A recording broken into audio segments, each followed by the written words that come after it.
Bienvenue sur le podcast des Montessori 7, Montessori à la maison. Je suis Anne-Laure Schneider, formatrice Montessori et maman de 5 enfants instruits en famille. Ma mission, c'est d'aider les parents, les assistantes maternelles, bref, tous ceux que dans notre communauté nous appelons des souricettes, à mettre en pratique la philosophie Montessori chez eux, avec leurs enfants ou les enfants qu'ils gardent. Dans ce podcast, nous parlerons donc de pédagogie Montessori, mais aussi de discipline positive, d'instruction en famille, ce que l'on appelle aussi l'école à la maison, de co-schooling et de bien d'autres choses encore. Avant de commencer l'épisode d'aujourd'hui, je tenais à remercier Pika Taylol 23. Je ne sais pas si je prononce correctement le pseudo. En tout cas, il s'agit apparemment de Céline qui a complété son commentaire sur Apple Podcast en mettant 5 étoiles et en disant un grand merci pour vos podcasts. C'est une vraie mine d'informations et de ressources qui m'aide au quotidien. J'ai particulièrement apprécié le sujet sur la discipline positive, la question de l'encouragement et les alphas. Bravo pour tout ce travail et encore merci. Et Céline a donc complété ensuite. Elle dit « Je complète mon commentaire pour vous remercier de la qualité de votre travail. L'épisode sur les rituels qui permettent la spontanéité m'a beaucoup parlé et m'a donné de nombreuses pistes à mettre en pratique à la maison. Je faisais déjà quelques petites choses et vraiment tout ce que vous dites résonne particulièrement en moi. Un grand bravo à votre petite Aliénor pour cette belle récitation. » Merci et je lui transmettrai. PS, je n'arrive pas à noter directement l'épisode, mais je l'ai partagé à des mamans que je connais. Merci infiniment Céline. Effectivement, il ne me semble pas qu'on puisse noter directement les épisodes. En tout cas, ça dépend peut-être des plateformes de podcast. Mais merci beaucoup aussi bien de ma part que de celle d'Aliénor. Je vais lui transmettre, bien sûr, ce retour. Je pense qu'elle sera très fière. C'était donc sa première intervention sur les ondes, on va dire. Et je pense que c'était une belle expérience pour elle, même si elle n'en gardera probablement aucun souvenir plus tard, parce qu'elle n'a que 4 ans. Si vous aussi, vous avez envie de soutenir ce podcast, si vous y trouvez votre compte, si vous pensez qu'il est utile, n'hésitez pas à faire comme Céline et à partager directement un épisode avec d'autres parents en leur envoyant le lien et à laisser une note et un avis sur votre plateforme de podcast préférée si elle le permet. En tout cas, c'est possible sur Apple Podcast. Donc, n'hésitez pas à vous connecter sur Apple Podcast pour le faire. Aujourd'hui, nous allons parler davantage des bébés. C'est un thème que je n'aborde pas forcément souvent, mais aujourd'hui, nous allons parler des tout petits et de ce qui se passe vers les âges d'à peu près 6-7 mois. En effet, vers 6-7 mois, apparaît souvent chez le bébé ce que l'on appelle l'angoisse de séparation. C'est une période où l'enfant ne veut plus quitter nos bras, il pleure dès qu'on quitte la pièce, on a énormément de mal à le confier à un autre adulte, et franchement, on a l'impression qu'on va vivre le reste de notre vie avec une petite sangsue, alors très mignonne au demeurant pour une sangsue, éternellement scotchée à nous. Alors je voudrais tout de suite vous rassurer. Si vous êtes en pleine période de l'angoisse de séparation, c'est une période normale du développement du bébé. Si tout va bien, cette période finit par passer au bout de 4-5 mois.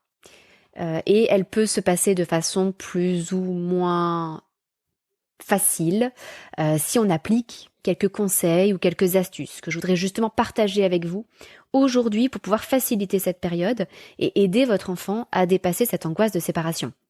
Je sais à quel point ça peut être difficile à vivre et surtout lorsque c'est notre premier enfant, eh bien souvent on ne sait pas trop comment s'y prendre. Déjà on ne sait pas si c'est normal, donc oui, c'est normal, rassurez-vous. Et ensuite, qu'est-ce qu'on fait ? Parce qu'on a quand même besoin de pouvoir vivre pendant ces 4-5 mois, on a quand même besoin de pouvoir à certains moments confier notre bébé et faire certaines activités sans lui accrocher à nous. Donc aujourd'hui, je vais partager avec vous 6 idées pour vous aider à atténuer l'angoisse de séparation de votre bébé et que lui et vous passiez cette période au mieux. Alors la première idée, la première chose que vous pouvez faire, et ce dès la naissance, c'est de sécuriser votre bébé en amont. Plus votre bébé aura un attachement, on appelle ça un attachement sécure vis-à-vis de vous, plus il sera certain de pouvoir compter sur vous, plus il pourra, plus tard, se séparer de vous. Alors comment sécurise-t-on un enfant, un bébé ? Eh bien ça passe par tout ce qui peut se rattacher au maternage proximal. Ça peut être de porter son bébé. si on ne peut pas le porter dans les bras, de le porter en écharpe, de privilégier ce type de mode de portage. Alors, il y a l'écharpe, il y a des porte-bébés pour tout petits qui sont physiologiques, qui sont adaptés. Même dans les écharpes, il y a une très grande variété entre les slings, les écharpes traditionnelles, etc. Donc tout ce qui est portage peut aider notre enfant à se sécuriser plutôt que la poussette ou le landau. Sécuriser notre enfant, c'est aussi répondre à ses besoins aussi rapidement que possible. Alors je sais bien qu'on fait ce qu'on peut, mais lorsque votre enfant pleure parce qu'il a besoin de quelque chose, parce qu'il a faim, parce qu'il a soif, parce qu'il a besoin d'un câlin, parce qu'il est fatigué, pour tout un tas de raisons, parce que sa couche est sale, dites-vous que plus vous allez répondre rapidement à votre enfant, plus vous êtes en train d'investir pour le futur et plus vous êtes en train de faciliter les séparations ultérieures. Ça peut vous aider à voir les choses d'une façon un peu plus positive que de vous dire « Oh, c'est pas vrai, il est encore en train de pleurer. Mais qu'est-ce qu'il veut encore ? Je vais prendre 5 minutes parce que là, je ne peux pas répondre tout de suite. » Ça peut vous encourager à, au contraire, faire l'effort de répondre aussi vite que possible en vous disant que vous êtes en train de rendre un profond service à vous-même dans le futur. La maman que vous serez dans le futur vous remerciera infiniment. Alors oui, petite précision, je m'adresse aujourd'hui plus spécialement aux mamans, parce que cette angoisse de séparation, elle se manifeste généralement, dans l'immense majorité des cas, principalement vis-à-vis de la maman. Et c'est naturel, parce que le bébé a passé 9 mois dans notre ventre, donc il y a un attachement très fort qui se crée entre le bébé et nous. Il faut se dire que pendant ces 9 mois, il a connu notre odeur de l'intérieur, donc il reste attaché par l'odeur aussi lorsqu'il naît.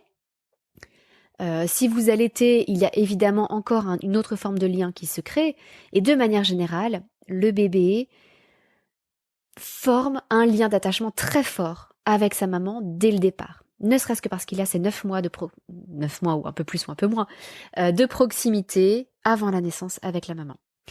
Et par ailleurs, je parle vraiment des bébés dans cet épisode et je ne parlerai pas des difficultés de séparation qui peuvent intervenir plus tard, à 2, 3, 4 ans, même si vous pourrez sans doute appliquer des idées assez similaires également dans ce genre de cas. Par exemple, le fait de sécuriser l'enfant, ça reste un principe valable, quel que soit son âge. Donc voilà, ne soyez pas surpris si je m'adresse essentiellement aux mamans, mais les papas, vous allez voir que vous avez aussi votre rôle à jouer, donc je vous invite à continuer à écouter cet épisode. Première étape donc, sécuriser l'enfant autant que possible, par le portage, par la réponse rapide à ses besoins, en le prenant dans les bras, en lui adressant des paroles réconfortantes, etc., etc. Beaucoup d'amour. Deuxième étape, et c'est peut-être la plus importante, commencez par nous rassurer nous-mêmes. Ça peut vous paraître surprenant, mais en fait, souvent, dans l'angoisse de séparation, ce n'est pas nécessairement l'enfant qui a peur de se séparer, mais c'est parfois le parent, et de façon parfois totalement inconsciente. Il y a eu une expérience très intéressante qui a été faite par l'unité Petite Enfance et Parentalité Vivaldi à Paris. Ils ont écrit tout un article qui est disponible sur le site du Cairn, et je vous mets le lien de cet article dans les notes de cet épisode.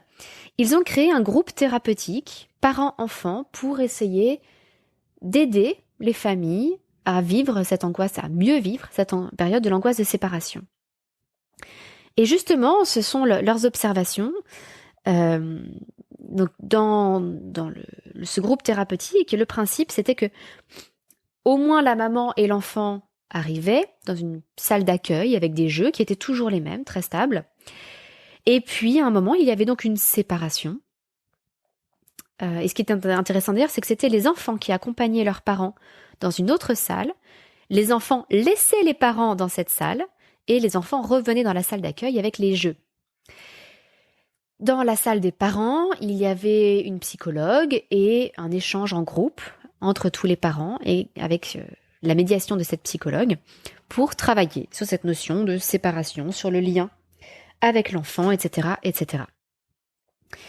Et c'est donc très intéressant, ils ont observé que parfois, voire souvent, en fait, les parents eux-mêmes n'étaient pas prêts à se séparer de leurs enfants et que travailler avec les parents sur leur relation à l'enfant aidait l'enfant à se séparer plus facilement. En fait, il faut bien prendre conscience que les bébés sont de véritables éponges émotionnelles.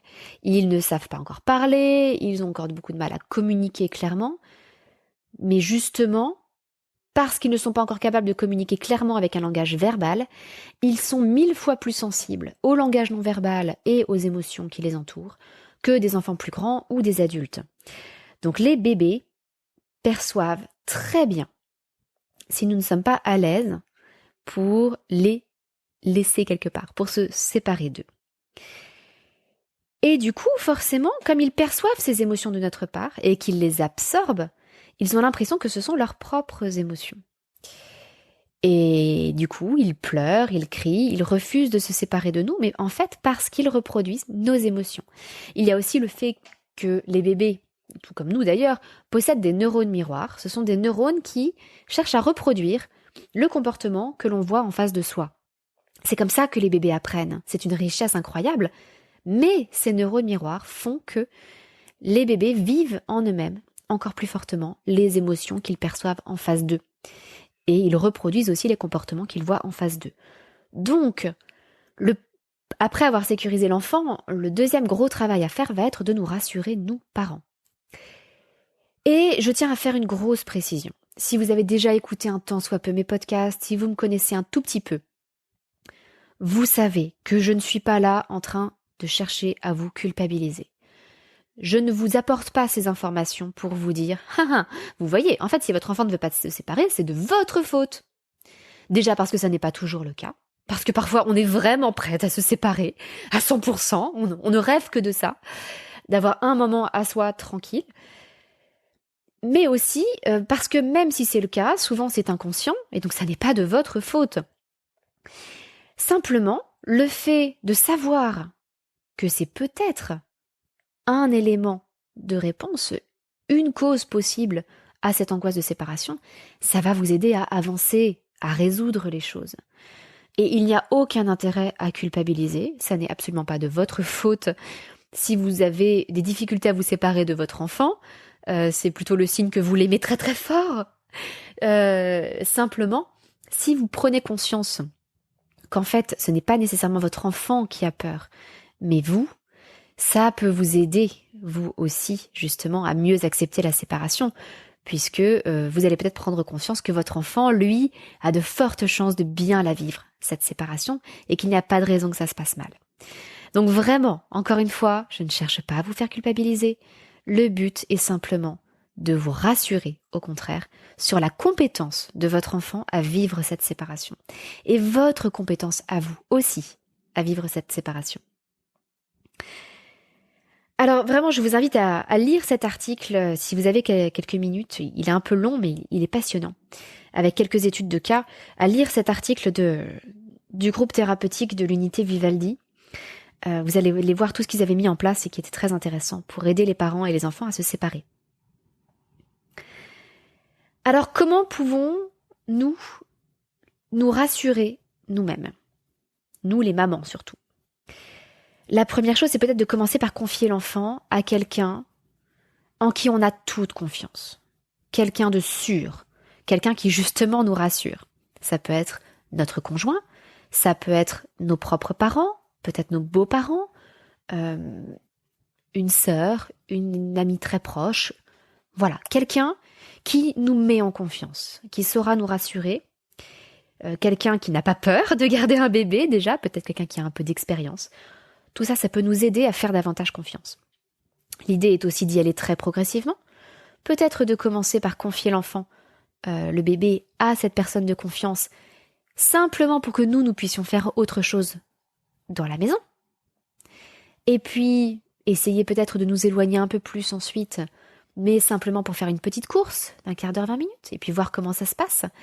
Et y aller comme ça progressivement pour que nous-mêmes, nous soyons rassurés, nous puissions voir qu'avec de petites séparations, notre enfant le vit, peut-être avec un petit peu de difficulté au départ, et puis qu'ensuite il le vit bien, et qu'on se retrouve et que tout va bien. Et lorsque ça se passe bien pour de petites séparations, eh bien on peut plus facilement augmenter un peu la durée de nos absences, passer un petit peu plus de temps séparé de son bébé. Peut-être que ça peut être aussi quelqu'un qui nous enverra une petite photo pour nous rassurer lorsque nous serons éloignés. L'endroit est important aussi. Il est sans doute plus facile de confier son enfant à quelqu'un chez nous, là où le bébé sera dans son univers, dans son élément, avec des points de repère qui seront toujours les mêmes, avec ses jouets, ses odeurs, l'odeur de sa maman qui reste dans la maison, etc. Et seulement plus tard, commencer à le confier à des personnes à l'extérieur. Alors, je sais que ça n'est pas toujours possible et que beaucoup de mamans reprennent le travail dès les 3 mois du bébé à peu près, et donc leur enfant peut être déjà gardé à la crèche. Et souvent, ça se passe bien justement les premiers mois parce qu'il n'y a pas forcément encore cette angoisse de séparation. Ça n'est pas encore la phase où l'enfant se dit qu'il est distinct de sa maman. Et parfois, on voit donc pointer cette période vers les 6-7 mois de l'enfant, alors que l'enfant est déjà gardé par une assistante maternelle ou en crèche et que ça se passait bien jusque-là. Donc je vous invite dans ces cas-là à vous reséparer progressivement, à reprendre les choses un peu plus en douceur, parce que votre enfant, comme vous, va avoir besoin de se séparer petit à petit, parce que là, il est en train de prendre conscience que vous n'êtes plus avec lui lorsqu'il est à la crèche ou chez l'assistante maternelle, ce dont il n'avait peut-être pas conscience de la même façon avant. Donc voilà, allez-y progressivement. Faites attention à la personne à qui vous allez le confier, augmentez progressivement la durée. N'hésitez pas à demander à la personne de vous envoyer une petite photo ou une petite vidéo pour vous rassurer. Le tout dans un endroit où le cadre sera familier à votre enfant. Ça, c'est le deuxième grand point pour vous rassurer, vous la maman en premier. Et je vous disais donc que vous pouviez confier votre enfant à une personne sûre, une personne de confiance. C'est le troisième point que je voudrais aborder, le rôle du papa. Il serait, alors s'il y a un papa, il serait effectivement formidable que ça puisse être lui, le tiers de confiance. Alors ça n'est pas toujours possible pour tout un tas de raisons. Les parents vous pouvez être séparés.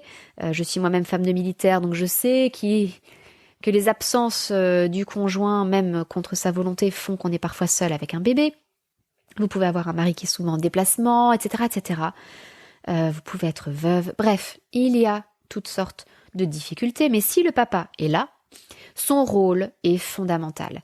Et s'il n'est pas là, il va être important de trouver quelqu'un d'autre qui puisse remplir ce rôle de tiers séparateur, justement. Ça peut être notre propre maman, notre propre papa, ça peut être un frère, une sœur, peu importe. Le papa, ou sa figure de substitution, va jouer le rôle donc de tiers séparateur. C'est la personne qui va, entre guillemets, se mettre entre nous, maman, et notre bébé.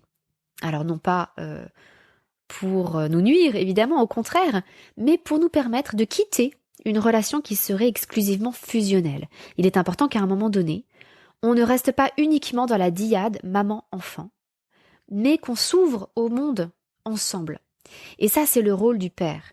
Le rôle du père est d'ouvrir le couple maman-bébé au reste du monde. Et c'est important d'être 3. Donc c'est important que si vous êtes maman solo, pour n'importe quelle raison, ou si vous concrètement, même sans être maman solo, vous êtes actuellement seul, c'est important de trouver quelqu'un qui pourra jouer ce rôle de tiers séparateur. Ça peut être également une nounou de confiance.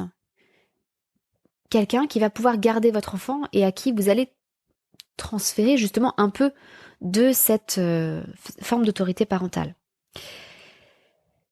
Il est donc important que le papa ou la personne qui va jouer ce rôle de tiers séparateur joue pleinement son rôle.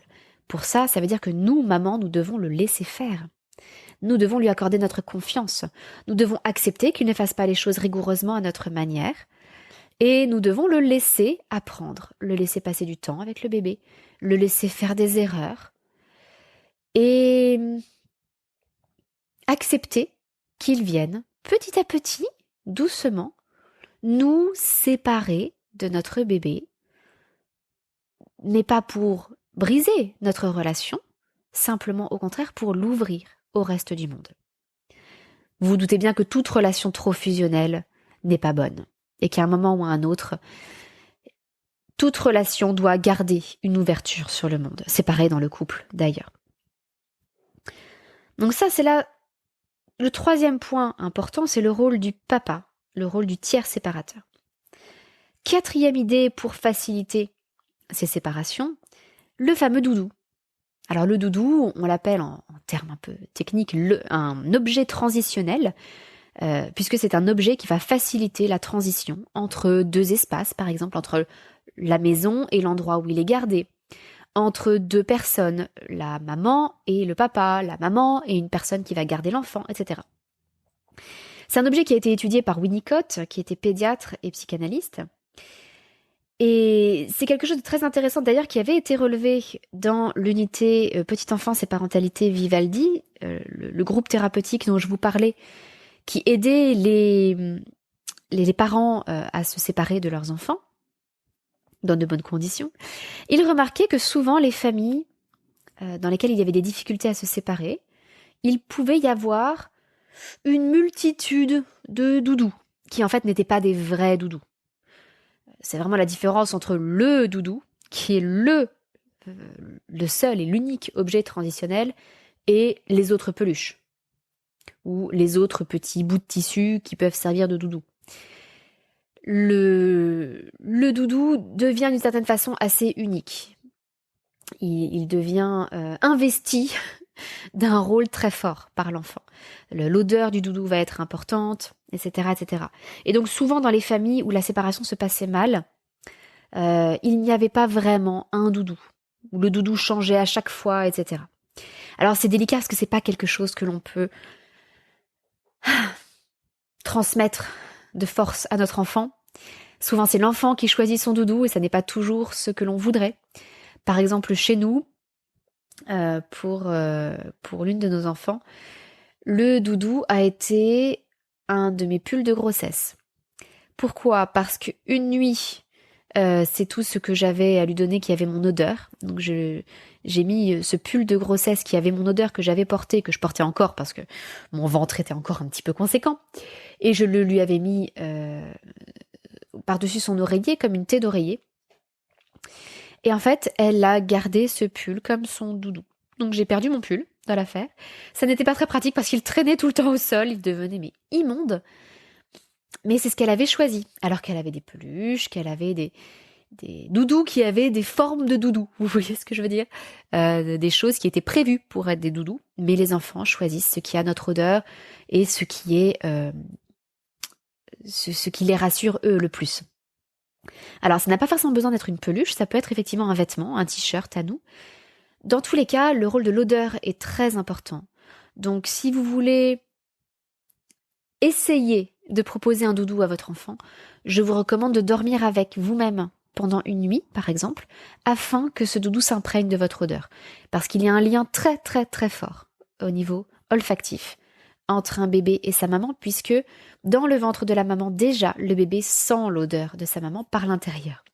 Nous avons une odeur particulière qui est l'odeur du liquide amniotique, qui dépend de ce que l'on mange, qui dépend de tout un tas de choses, et cette odeur, l'enfant la retrouve également sur notre peau. D'où l'intérêt donc de garder près de soi, près de nous, maman, le doudou qu'on va proposer à notre enfant pendant 1 ou 2 nuits, afin qu'il soit investi de cette odeur. Et d'où l'intérêt aussi de ne pas laver trop fréquemment ce doudou, sauf si vraiment il devient trop sale. 4e suggestion pour réussir à se séparer plus facilement, dans de meilleures conditions, avec son enfant, c'est d'abréger le moment du départ, ou plutôt de ne pas le prolonger outre mesure. En effet, souvent quand on a du mal à se séparer, on essaie de prendre un temps supplémentaire, de faire un câlin en plus, et encore un câlin en plus, et de faire des bisous, et en fait, faire traîner les choses risque au contraire de renforcer l'angoisse chez notre enfant. Si l'enfant perçoit que pour nous c'est quelque chose de normal de se séparer un petit peu, ça va le rassurer, parce que pour lui ça va rester dans la normalité des choses. Si au contraire on en fait tout un monde, et qu'on prolonge le moment du départ, on risque de renforcer chez lui cette angoisse. Donc même si vous voyez que votre enfant commence à manifester, peut-être par son regard, un peu d'anxiété à vous voir partir, souvent, il vaut mieux ne pas prolonger outre mesure le moment des adieux, nous éloigner, et laisser la personne en charge de notre enfant, donc ça peut être le papa, ça peut être un grand-parent, ça peut être quelqu'un qui garde l'enfant, gérer la situation et rassurer l'enfant. Quitte à ce que nous revenions très peu de temps après, peut-être un quart d'heure après. Mais il est important de ne pas prolonger outre mesure ces moments parce que ça risque au contraire de venir renforcer l'angoisse de notre enfant qui se dit « Oh là là, qu'est-ce que c'est que ces adieux interminables? Est-ce que ça veut dire qu'elle va s'absenter pour toujours et je ne vais plus jamais voir ma maman ?» Et là, tout d'un coup, l'angoisse monte. Alors que si on en fait quelque chose de normal, une petite séparation, avec un petit bisou, un câlin, je t'aime très fort, à tout à l'heure, les choses se passent souvent beaucoup mieux. Et je dis ça pour vous rassurer, vous derrière aussi. L'idée n'est pas d'abandonner votre enfant qui hurle. Au contraire, c'est vrai que plus on abrège ces petits moments d'adieu, plus il y a des chances que vous laissiez derrière vous un enfant peut-être un peu tracassé, peut-être un peu inquiet, mais qui va rapidement être rassuré, plutôt que de laisser un enfant absolument terrifié et en larmes, parce qu'il se dit qu'il ne va plus jamais vous revoir. Voilà. Et quitte à revenir à ce moment-là, plutôt rapidement, peut-être au bout d'un quart d'heure, comme je vous le disais, pour le rassurer si jamais il était effectivement vraiment inquiet en votre absence. Mais c'est là aussi que la petite photo dont je vous parlais, envoyée par la personne qui garde votre enfant, peut vous rassurer. Combien de fois j'ai laissé à la garde de mes parents ou à la garde d'une nounou un bébé qui m'avait l'air paniqué, qui se mettait à pleurer, et moins d'1 minute après, je recevais un texto avec la photo d'un petit enfant souriant qui jouait, là où j'avais peut-être moi-même augmenté l'angoisse de mon enfant en prolongeant un peu le moment des adieux. Donc n'hésitez pas à demander ça à la personne qui garde votre enfant, à demander à vous rassurer, surtout si vous voyez que vous laissez votre enfant et qu'il n'est pas encore vraiment rassuré. Ainsi, vous serez rassuré, et comme je vous l'ai dit, c'était le point numéro 2, votre enfant qui est une éponge émotionnelle va être également plus rassuré les prochaines fois où vous allez le confier à quelqu'un. Vous voyez, on tourne en boucle. Et 6e idée pour vous aider à faciliter ces moments de départ, ces moments de transition, travaillez la notion de permanence de l'objet. La permanence de l'objet, c'est le fait que si vous laissez un objet quelque part, vous pouvez revenir 1 heure après, il sera toujours là. Un objet ne disparaît pas dans le vide. Et c'est pareil pour les personnes. Même si maman s'en va, elle ne va pas disparaître pour autant. Ça n'est pas parce que je ne la vois pas qu'elle n'existe plus. C'est ça la permanence de l'objet. Ça paraît évident, mais en fait c'est quelque chose qui s'apprend pour les tout petits. Les tout petits, c'est très amusant les expériences qu'on peut faire sur vraiment des nouveau-nés. On peut comprendre ce qui se passe dans leur cerveau en observant leur regard. Et on fait des petites expériences, par exemple en mettant devant eux une balle dans une boîte. Ils ne voient plus la balle, elle est dans la boîte. Et puis, un peu plus tard, on rouvre la boîte et on sort la balle. Eh bien, les bébés sont surpris. Ils sont surpris, ils ne s'y attendent pas, les tout petits. Parce que pour eux, à partir du moment où la balle a disparu de leur champ de vision, elle a totalement disparu, elle n'existe plus. Et donc c'est quelque chose que l'on apprend en fait. Et ça, on peut le travailler avec différentes activités et en particulier des choses proposées par la pédagogie Montessori. Vous avez des boîtes de permanence de l'objet. Il y a toute une progression avec différentes boîtes que vous pouvez travailler. Vous avez par exemple une boîte où on met une petite pente, vous avez une balle, imaginez comme une petite maison avec un trou au-dessus, on met la balle dans le trou et la balle roule sur la pente et sort de la petite maison toute seule. Donc là, on travaille la permanence de l'objet à l'échelle d'une demi-seconde. Entre le moment où on met la balle dans la boîte et le moment où elle ressort, c'est à peine si l'enfant voit disparaître la balle. Donc c'est une première étape. Et vous avez d'autres boîtes comme ça petit à petit, avec des tiroirs, où l'enfant va voir disparaître la balle et il peut aller vérifier dans le tiroir qu'elle est toujours là. Tout ça, ça va aider l'enfant à travailler la permanence de l'objet. Et si vous cherchez boîte de permanence de l'objet sur Montessori, vous allez en trouver quelques exemples. Et je pourrais vous mettre quelques liens d'ailleurs dans la description de cet épisode du podcast. Vous pouvez également simplement jouer à coucou caché. Il n'y a pas besoin de matériel pour ça, mais c'était également une activité Montessori autour de la permanence de l'objet. Coucou caché, on se cache derrière ses mains, on dit caché, coucou, et on ouvre les mains. Et puis on se cache derrière un meuble, mais peut-être en laissant dépasser un petit bout, en laissant dépasser un bras, pour que l'enfant sache qu'on est bien là derrière, et on fait coucou. Et c'est très important de beaucoup jouer à coucou caché, mais on le fait souvent naturellement d'ailleurs, dans cette tranche d'âge-là, entre 6-7 mois et 12 mois, où notre enfant justement n'est peut-être pas encore tout à fait à l'aise avec cette notion de permanence de l'objet. Coucou caché, ça va rassurer aussi l'enfant sur le fait que même si vous disparaissez, vous allez revenir. Ce sont des micro-séparations que l'enfant va vivre et qui vont le préparer à des séparations un peu plus grandes.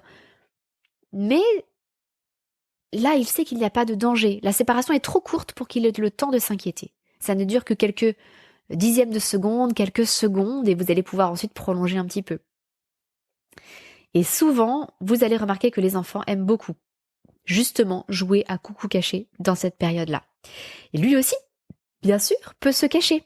Et vous allez pouvoir le chercher. Surtout que généralement, à cet âge-là, ils se cachent très mal, ils sont en train de rigoler comme des dératés. Donc vous les entendez à 100 mètres à la ronde.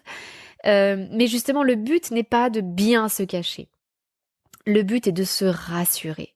Le but est de partager un moment de complicité et de prendre conscience qu'on ne disparaît pas lorsqu'on se cache. Donc n'essayez surtout pas de trop bien vous cacher parce que là vous risquez vraiment de perturber votre enfant qui risque d'être très malheureux et de beaucoup pleurer. Ça n'est absolument pas le but de faire une vraie partie de cache-cache. Ça vous pourrez le faire plus tard quand ils seront plus grands et ça les amusera beaucoup. Mais dans cette tranche d'âge-là, avant 1 an, on fait des faux coucou cachés. Mais c'est très efficace pour les aider à comprendre cette notion de permanence de l'objet. Une dernière idée d'activité, c'est le tunnel. Vous pouvez prendre un petit tunnel où votre enfant peut ramper, peut-être vous aussi vous pouvez ramper, et donc travailler le fait que quand vous êtes dans le tunnel, il ne vous voit plus, mais vous sortez de l'autre côté. Et lui aussi, il peut rentrer dans le tunnel, il ne voit plus ce qu'il y a autour de lui, mais il va en sortir et redécouvrir la pièce autour de lui qui n'aura pas bougé. Voilà, tout ça va aider votre enfant à se rassurer, à s'apaiser, et on vit forcément beaucoup mieux les séparations lorsqu'on sait que derrière, on va se retrouver, qu'il y aura forcément des retrouvailles. Alors je vous récapitule les 6 idées que je vous propose pour faciliter cette période d'angoisse de séparation. Premièrement, en amont, sécuriser l'enfant autant que possible, le porter, répondre à ses besoins rapidement, etc., etc. Deuxièmement, commencer par nous rassurer nous-mêmes, surtout la maman. Peut-être confier l'enfant d'abord à quelqu'un à qui l'on fait totalement confiance, en y allant très progressivement, quelqu'un qui nous enverra une petite photo, le tout dans un endroit où le cadre sera toujours à peu près le même, voire idéalement dans la maison de l'enfant, dans le domicile de l'enfant. Troisièmement, faire jouer au papa son rôle de tiers séparateur. Quatrième, alors d'ailleurs nous devons le laisser jouer ce rôle. Il est important que nous, mamans, nous acceptions de rompre la relation fusionnelle que nous pouvons avoir avec notre bébé pour accueillir dans la relation le papa. Le papa ou toute figure idéalement masculine de remplacement, il va être important qu'il y ait une triade et pas une dyade. 2 personnes ne peuvent pas avoir une relation totalement épanouie. C'est de la fusion. Il faut 3 personnes, il faut qu'il y ait une altérité pour qu'une relation puisse être... Alors je ne parle pas de trouble, je vous rassure tout de suite, mais même dans un couple marital par exemple, il y a un mari, il y a une femme et il y a des enfants. Et s'il n'y a pas d'enfants, il est important que le couple ait une ouverture sur l'extérieur pour que le couple ne reste pas purement fusionnel, ce qui peut créer aussi plein de difficultés. Donc, s'il n'y a pas de fécondité physique, c'est-à-dire si le couple ne peut pas ou ne veut pas avoir d'enfants, il est important qu'il y ait une forme de fécondité spirituelle. Ça peut être par exemple le fait d'enseigner, le fait de transmettre à quelqu'un d'autre, le fait d'apporter quelque chose à quelqu'un d'autre, d'avoir comme une mission de vie tournée vers les autres et pas seulement dans ce couple trop fusionnel. Donc voilà, troisième idée, vraiment faire jouer au papa son rôle de tiers séparateur. Quatrième idée, utiliser le doudou, l'objet transitionnel, et pour cela peut-être mettre notre odeur dessus en dormant avec. Cinquième idée, abréger le moment du départ. Essayez qu'il soit aussi court et aussi prévisible que possible pour votre enfant. Par exemple, le matin, quand j'emmène ma fille à l'école en moyenne section, c'est un bisou et un câlin. Et passe une bonne journée, ma chérie. C'est tout. Et ça suffit très bien. Et avec les tout petits, on n'a pas forcément besoin de tellement plus. Un bon gros câlin, un bon gros bisou. Au revoir, mon chéri. On se revoit très vite. Et 6e et dernière idée, travailler la notion de permanence de l'objet grâce à différentes activités, et Montessori en particulier. Les boîtes de permanence de l'objet Montessori, le jeu du coucou caché ou le tunnel. Voilà, j'espère que ces quelques conseils vous aideront à vivre de façon plus apaisée cette période qui peut être difficile, celle de l'angoisse de séparation. Et j'en profite pour vous annoncer très prochainement l'ouverture de mes formations Montessori 0-3 ans.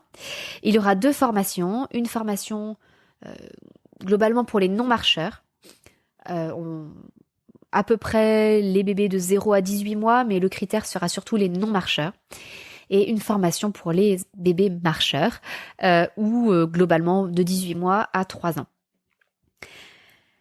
Ça va être formidable, j'ai vraiment hâte de vous ouvrir tout ça pour vous montrer comment on peut accompagner ces merveilleuses années avec toute la richesse de la pédagogie Montessori. Alors il y aura aussi bien des vidéos un peu plus théoriques qui aborderont des notions comme celle-ci, celle de l'angoisse de séparation, avec tout ce dont j'ai pu vous parler, les notions aussi de psychologie et du développement de l'enfant dont on a besoin, ce qui est un objet transitionnel, le doudou, pourquoi l'enfant a du mal à se séparer, etc. Et des présentations d'activités pratiques, comme les fameuses boîtes de permanence de l'objet, comme ces petits jeux du coucou caché, du tunnel, qui développent aussi la motricité, etc., etc. Donc ce sera une formation très complète. Et j'en ai déjà parlé il y a quelque temps dans la vidéo des projets des Montessori 7. En fait, je prévois... Alors j'ai fait une petite erreur quand j'ai parlé des projets. J'avais dit que j'ouvrirais la formation à titre gracieux à certaines personnes en échange de vidéos de leurs enfants en train de faire certaines activités pour pouvoir illustrer justement davantage cette formation. Surtout que les enfants entre 0 et 3 ans évoluent tous de façon très différente. Vous en avez certains qui se développent très vite au niveau de la motricité, d'autres beaucoup plus vite au niveau du langage. Et du coup, il m'est difficile de vous montrer uniquement un exemple d'enfant, sachant que vous allez avoir des cas très différents. Avec certains enfants qui marchent très tôt, d'autres qui parlent très tôt. Les choses vont donc être très différentes. Le souci, c'est que j'ai regardé un petit peu toutes les vidéos dont j'allais avoir besoin et que très honnêtement, je ne vais pas pouvoir ouvrir la formation gratuitement Alors, j'ai besoin d'un nombre assez conséquent de vidéos. Je ne peux pas demander à une seule famille de tourner sans vidéo. Donc, je vais avoir besoin d'un certain nombre de familles je vais avoir besoin de l'aide d'un certain nombre de familles et malheureusement, je ne vais pas pouvoir offrir gracieusement cette formation à autant de familles. Donc, ce que je vais faire, c'est la proposer à un tarif très réduit par rapport à ce que sera le tarif final pour les familles qui seraient prêtes à m'envoyer des vidéos anonymes, si elles le souhaitent. Je peux ou bien utiliser le prénom de l'enfant ou un autre prénom, ça n'a aucune importance, donc aucune raison qu'on reconnaisse leur enfant. Donc pour les familles qui voudraient bien m'envoyer des vidéos de leurs enfants en train de faire certaines des activités de la formation, on pourra faire comme une sorte de contrat où je propose la formation à un tarif très réduit.